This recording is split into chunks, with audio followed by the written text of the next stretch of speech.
China is the most populated country on Earth, home to over 1.4 billion people. A civilization stretching back thousands of years, and a government that moves fast and breaks things, sometimes including the rules of logic.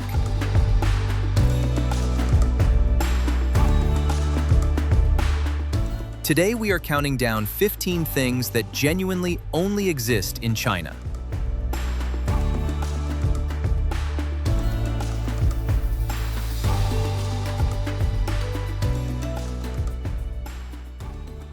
In Dongyang, a city in China's Zhejiang province, there is a traditional dish called tongzidan, literally, virgin boy eggs. The dish has existed for centuries and was added to Dongyang's local intangible cultural heritage list in 2008. The recipe is exactly as strange as the name suggests.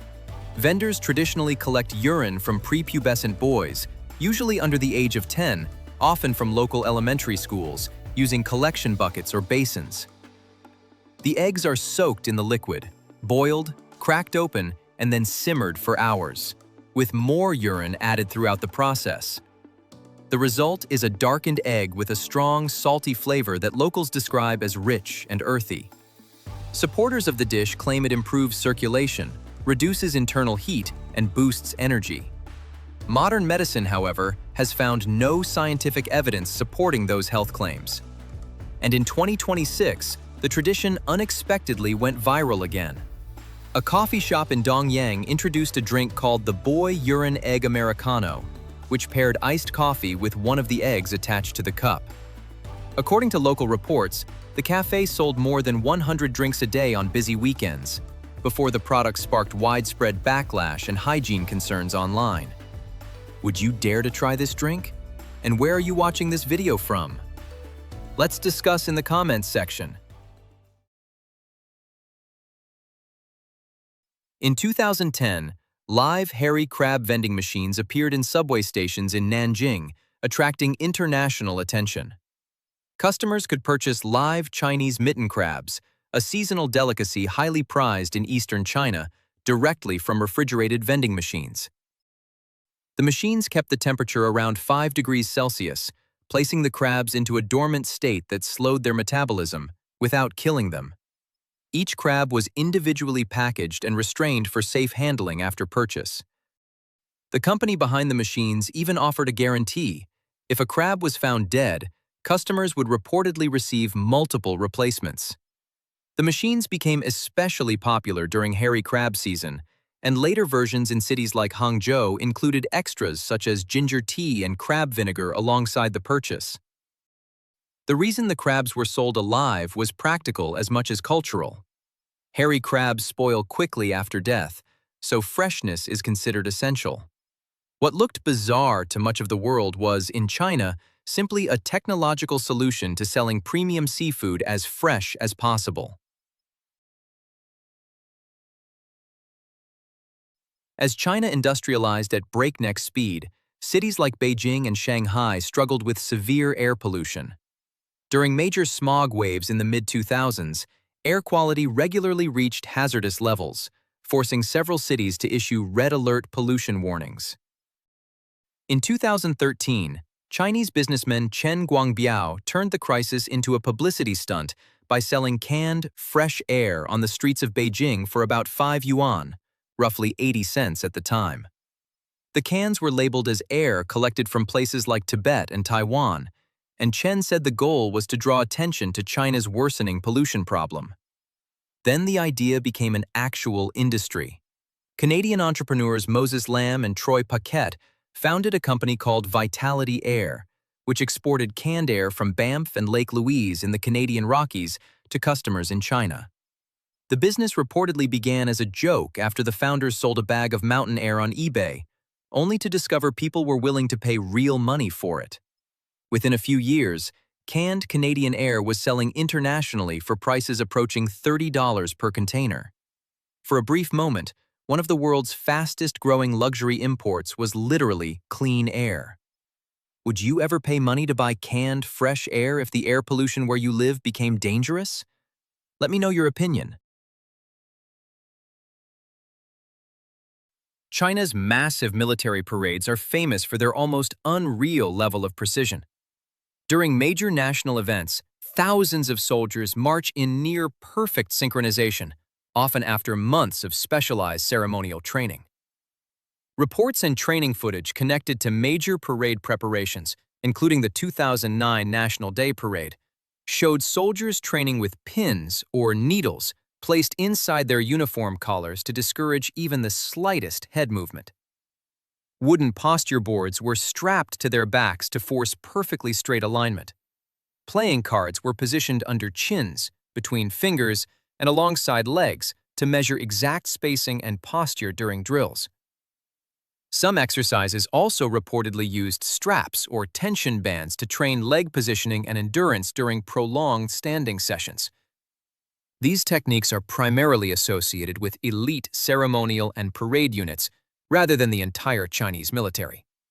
The objective is simple: make thousands of individuals move with such precise uniformity that the formation appears almost mechanical. Chinese state media have often portrayed this discipline as a symbol of national unity, military professionalism, and collective strength. In China, there is a phenomenon known as dingzui, or substitute criminal, where someone allegedly takes the blame or punishment for another person's crime in exchange for money. Legal scholars and journalists have documented multiple allegations involving wealthy or politically connected individuals using stand-ins during criminal cases. The most famous rumors emerged during the 2012 murder trial of Gu Kailai, the wife of powerful Communist Party leader Bo Xilai. Gu was accused of poisoning British businessman Neil Heywood. After state media released courtroom footage, some Chinese internet users claimed the woman shown at trial looked different from earlier photographs of Gu. Online speculation exploded, with rumors suggesting a body double may have appeared in court instead. Chinese censors reportedly blocked searches for terms like body double, which only fueled more speculation online. What is factual is that both Gu Kailai and Bo Xilai belong to China's political elite.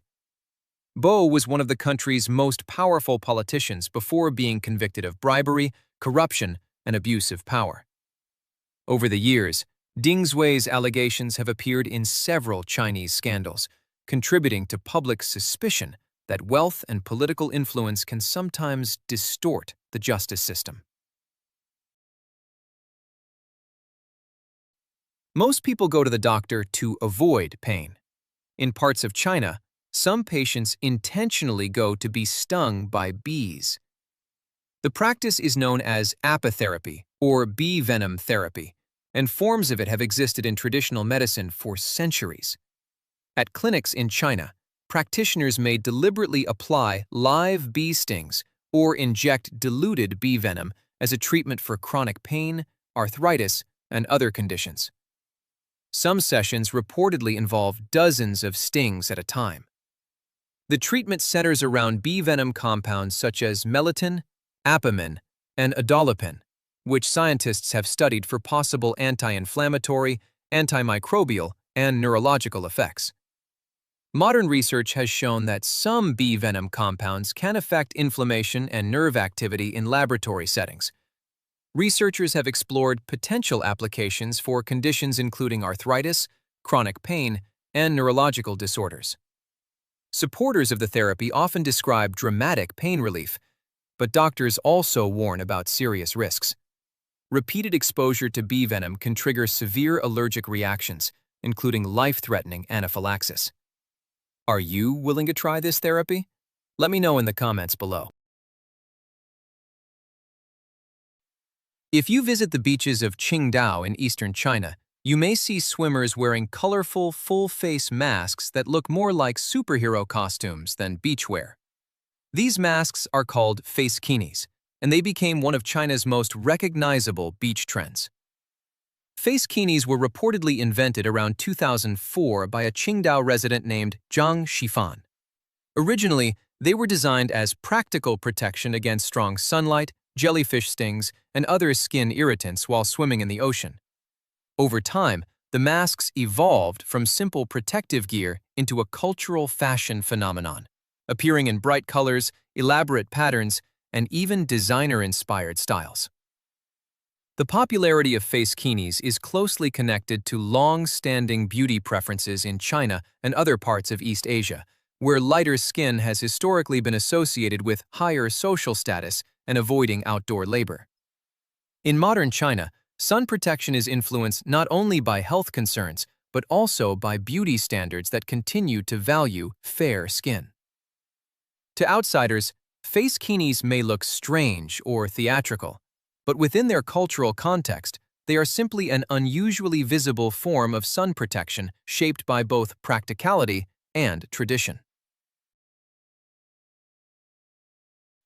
China's social media culture has produced some unusually intense beauty trends centered around thinness.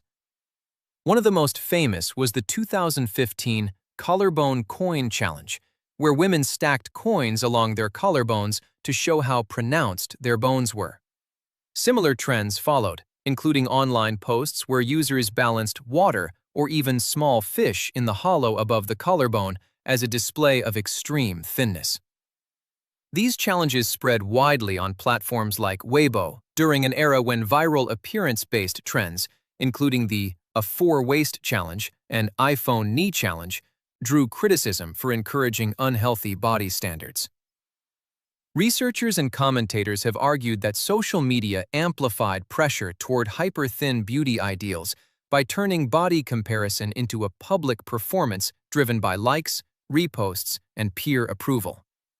Critics of these trends warn that they normalized unhealthy expectations for young women, while supporters often dismiss them as harmless internet jokes or fashion culture. What looked absurd on the surface reflected a deeper conversation about beauty standards, social pressure, and the influence of online culture in modern China. What do you think of this beauty challenge? Have you ever tried any beauty tips you found online? Share your story. Most villages become known for their food, history, or festivals. Zixichao village in China's Zhejiang province became famous for something else entirely: snake farming. Often nicknamed Snake Village, the rural community developed one of the world's largest concentrated snake breeding industries. International reports have estimated that villagers collectively raise millions of snakes each year, including species used for food, leather, traditional medicine, and venom extraction. The industry expanded rapidly during China's economic reforms in the 1980s, when local breeders developed artificial incubation and large-scale farming techniques that allowed snake production to grow into a major local business. Snake-derived products from the region have included medicinal wines, dried powders, skins, and pharmaceutical materials connected to traditional Chinese medicine practices. Some species are also sold to zoos, research facilities, and regulated animal markets. To outsiders, the idea of farming venomous snakes on an industrial scale can seem surreal. But for the residents of Zixichao, snakes became not just a source of fear, but the foundation of an entire local economy. China became famous for manufacturing imitation luxury goods and copycat products. But in the early 2000s, some developers took the idea much further. They began copying entire cities. One of the biggest experiments was Shanghai's One City, 9 Towns initiative, launched to reduce overcrowding by building themed satellite towns around the city, each inspired by a different foreign architectural style. The most famous example is Thames Town in Shanghai's Songjiang district. Completed in the mid-2000s, the development recreated the atmosphere of an English market town with Tudor-style buildings, cobbled streets, red telephone boxes, Gothic-inspired churches, and British-themed public spaces.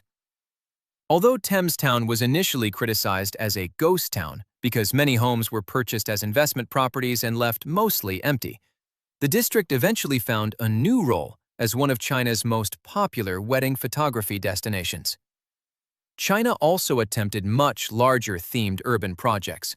In Tianjin, the Yujiapu Financial District was promoted as a future financial center inspired partly by Manhattan, and global business hubs. Massive construction projects began in the late 2000s, but debt problems and slowing development left many buildings unfinished or underused. Another famous example is Tianducheng near Hangzhou, a residential district modeled after Paris, complete with tree-lined boulevards and a replica Eiffel Tower. Once dismissed as another ghost city, the area later attracted tens of thousands of residents. In parts of rural Xinjiang, some police stations once turned to a much older security system, Geese. In 2013, reports emerged from Shawan County describing rural police stations that used geese as guard animals alongside or instead of dogs. Police officers reportedly valued the birds because they were territorial, aggressive toward intruders, and extremely loud when disturbed. According to local officials, the geese acted as natural alarm systems, quickly alerting officers to unusual movement around station grounds.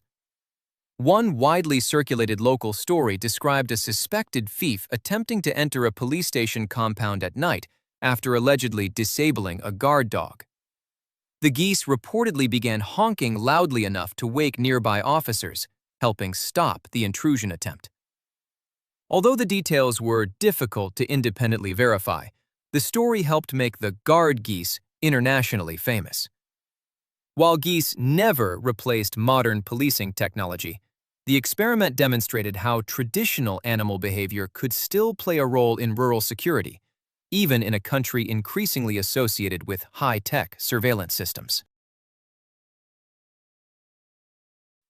One of the most painful beauty practices in Chinese history was footbinding. The process usually began during early childhood and gradually reshaped the foot. Elite beauty ideals praised extremely small golden lotus feet, sometimes as small as 3 inches long. For many families, bound feet were associated with femininity, social status, and better marriage prospects. But the physical consequences were often severe. Footbinding was officially banned in China in 1912 after the fall of the Qing dynasty, although the practice continued in some rural areas for decades afterward. Later anti-footbinding campaigns under the communist government pushed remaining communities to abandon the custom entirely. Photographer Joe Farrell later documented some of the last surviving women with bound feet, elderly women who still carried memories of the painful process and the social pressures surrounding it.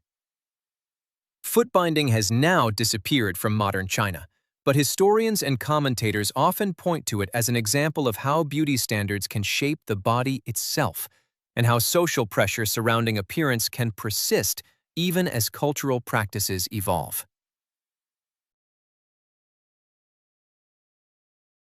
In Sichuan province, a businessman named An Yanxi created one of the world's strangest luxury teas, Panda Tea, a tea grown using panda manure as fertilizer. An Yanxi, a former calligraphy teacher associated with Sichuan University, collected panda dung from breeding facilities near Ya'an and used it to fertilize tea plants. His idea was based on the fact that giant pandas digest bamboo inefficiently, leaving much of the plant material only partially broken down. Like other forms of herbivore manure, panda waste contains large amounts of organic material useful for compost and fertilizer. An Yanxi claimed that this gave the tea special health benefits, although scientists publicly disputed his anti-cancer claims, stating that there was no evidence that such properties would transfer into the tea leaves. The tea attracted international attention in 2012, when early harvest batches were reportedly priced at around $30,000 to $35,000 per kilogram, making it one of the most expensive teas ever marketed at the time. An Yanxi often promoted the product while dressed in panda-themed costumes, turning panda tea into both a luxury novelty item and a highly effective publicity stunt. Every winter, the northern Chinese city of Harbin transforms extreme cold into one of the largest seasonal art events on Earth.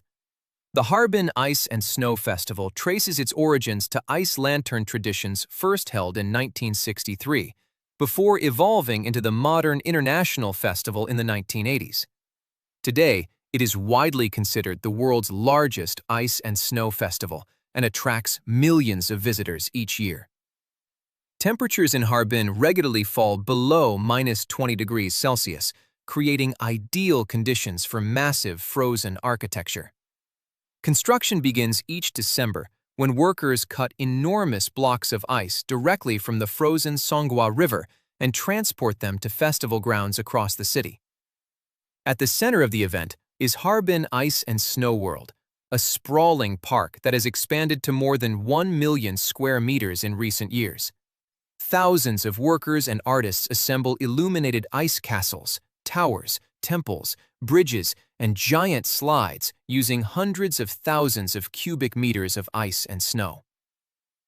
One recent edition featured a record-breaking ice slide stretching more than 500 meters long, while glowing lead-lit structures recreated skylines and landmarks from around the world. By spring, every structure melts away completely. That temporary nature is part of what makes Harbin so remarkable. An entire city of light and frozen architecture built each winter from a material that was never meant to last. So there you have it, 15 things that genuinely only exist in China. What ties all of these things together is not weirdness for its own sake. It is the collision of ancient tradition, extreme social pressure, rapid modernization, and a culture that has never been afraid to do things its own way. China is not strange.